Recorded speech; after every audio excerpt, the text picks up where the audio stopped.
जैसा कि हमने ये अपने ब्रोकर को ओपन कर लिया है, ये हमारा सामने का इंटरफेस है होम का।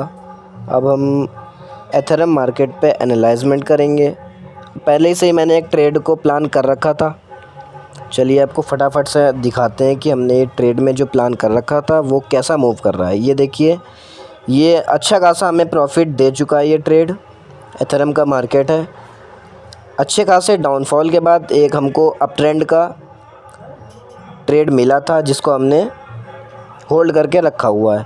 अभी इसमें टाइम है 1:03। हमने इसको ट्रेड को जो प्लान किया था वो लगभग 3 से 4 घंटा पहले हमने इसको प्लान किया हुआ था। लगभग 3 घंटा पहले, लगभग मान लीजिए। तो ये हमने अनाउंसमेंट कैसे किया था कि नीचे एक सपोर्ट जोन तक मार्केट आया, ठीक है। और उसके बाद मार्केट में डाउनफॉल तो था ही, पहले से ही बहुत बड़ा डाउनफॉल था।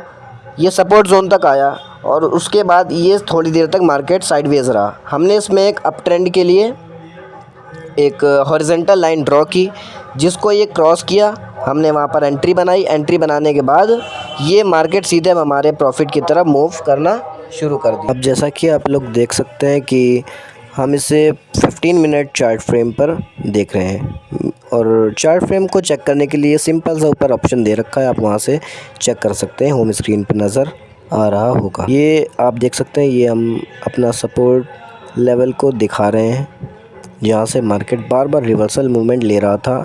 किसके लिए? साइडवेज मार्केट के लिए। साइडवेज मार्केट का मतलब है एक ही डायरेक्शन में मार्केट रिवर्स हो एंड मतलब अप एंड डाउन, उसकी मूवमेंट ना अप ट्रेंड की हो ना डाउन ट्रेंड की हो, सीधा सीधा लाइन ड्रॉ करे तो बिल्कुल सीधी दिशा में मूव कर रहा हो, उसको बोलते हैं साइडवेज मार्केट। अब हम इसमें एंट्री किस तरह से ले सकते हैं वो मैं आपको दिखाऊंगा। फ़िलहाल के लिए एथेरियम में एंट्री नहीं लेंगे क्योंकि एथेरियम का ये बड़ा ट्रेड है।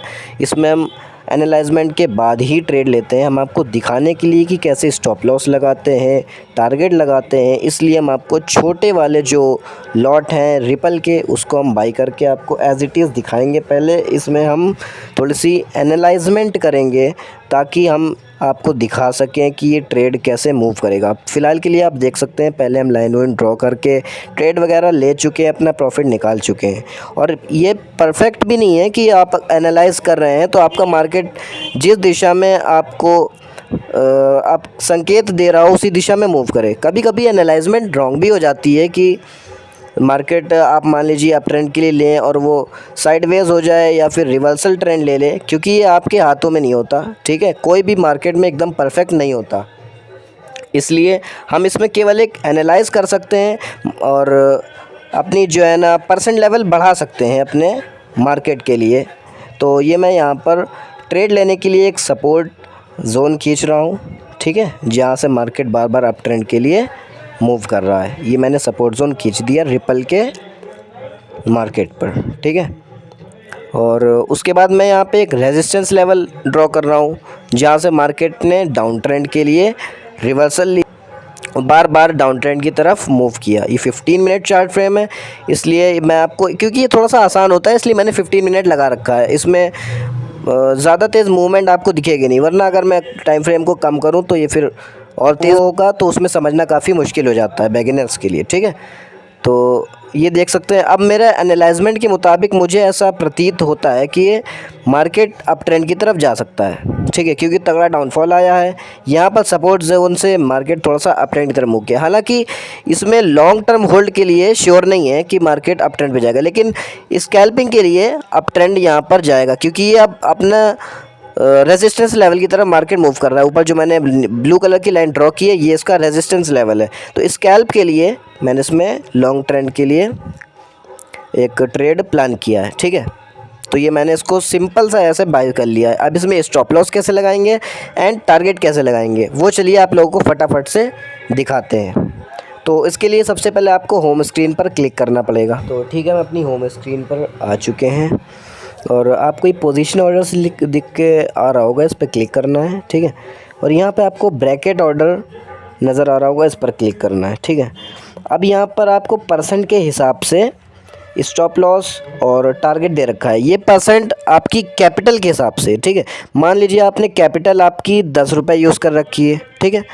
तो आपकी कैपिटल 10 रुपये यूज़ड है, तो आप अपनी कैपिटल का स्टॉप लॉस यानी आप अपनी कैपिटल का कितना लॉस ले सकते हैं जबकि आपका मार्केट रिवर्स मूव करे, यानी कि जहाँ पर आपने ट्रेड प्लान किया है, जैसे अप ट्रेंड का प्लान किया है, तो मार्केट अगर डाउनफॉल की तरफ जा रहा है तो वहाँ तक कितना नुकसान उठा सके आपकी कैपिटल, वो ये परसेंट के हिसाब से दे रखा है। तो मान लीजिए आपकी कैपिटल 10 रुपये है, तो आपकी कैपिटल का 0.5%, ठीक है, बोले तो 0.5% यानी उसकी कैपिटल का हाफ 5 रुपये आपका स्टॉप लॉस, यानी कि जब आपका 5 रुपये लॉस पे जाएगा तो आपका ट्रेड खुद ब खुद जो है ना रिजेक्ट हो जाएगा, ट्रिगर हो जाएगा, ठीक है।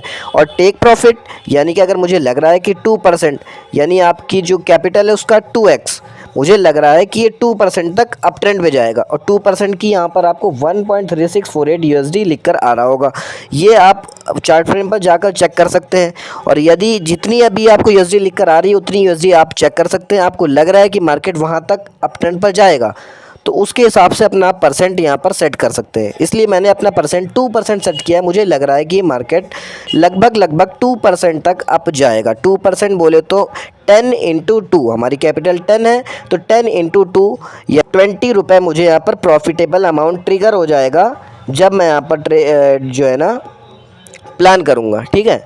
तो उसी हिसाब से आपको स्टॉप लॉस और टारगेट लगाना है। तो सिंपल तरीके से मैंने आपको बताया कि कैसे स्टॉप लॉस लगाते हैं, कैसे टारगेट लगाते हैं, कैसे सिंपल तरीके से मार्केट में एंट्री लेते हैं और ये समझ पाते हैं कि ये ट्रेड किस दिशा में मूव कर रहा है, और बाकी मैं कौन सी स्ट्रेटजी यूज़ करता हूँ, ट्रेड कैसे प्लान करता हूँ, किस टाइम पे एंट्री लेता हूँ, ठीक है, और होल्ड कितना करता हूँ, स्कैल्पिंग कैसे करता हूँ, वो आने वाली नेक्स्ट वीडियोज़ में आपको पता चल जाएगा। मैं इस पर वीडियो लॉन्ग कंप्लीट वीडियो बना दूँगा, ठीक है। तो आज के लिए बस इतना ही, मिलते हैं किसी और नई वीडियो में किसी नए टॉपिक।